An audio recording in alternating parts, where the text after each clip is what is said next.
বলতেছে, ভাই একটা কিস দেন তো। আসসালামু আলাইকুম, কি অবস্থা, কেমন আছেন? এই ছোট একটা জীবন, এর মধ্যে কত অভিজ্ঞতা। আমি সৌদি আরবে আসার পর বাংলাদেশ থেকে 200 থেকে 250 রিয়াল নিয়ে আসছিলাম আর কি। তো আমি 1 মাস বসেছিলাম। 1 মাস পর আর কি কোম্পানি কাজ দেয়। তা আমার কাছে আর 70 থেকে 80 রিয়াল থাকে। তাই আমি ফার্স্টে যেদিন ডিউটি করি আর কি ফার্মেসিতে, ডিউটি করে রুমে গেছি। যাওয়ার সময় বাগালা থেকে মানে মুদি দোকান থেকে টুকটাক আর কি বাজার করছিলাম। তো কইরা রুমে নিয়ে গেছি। তো রুমে নিয়ে যাওয়ার পর আমি ফার্স্টে ভাত রান্না করছি। তাই আমি ভাবছি যে ভাত রান্না করবো আর ডিম বোনা করবো আর কি। ওই সময় কোনো কিছুই পারি না। তাই ইউটিউব দেখে দেখে করতে আসছিলাম।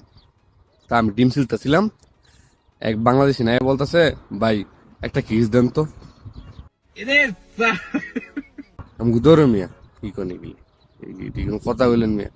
কয় কে ভাই, এটা কিস দিবেন আসেন। আমি কি না মিয়া, কি কনি তা। পরে কয়, আরে ভাই কিস চিনেন না। আমি কি না। কয় আমি নতুন। আমি কয় আইও। কয় আর এইলে তো কিস হইলে আপনি সৌদি আরবে এই যে পলিথিন আছে না, পলিথিনের মেয়ে কিস কয়। আপনি তো কি জানি ভাবতেছেন আমি খাইছে ভাই।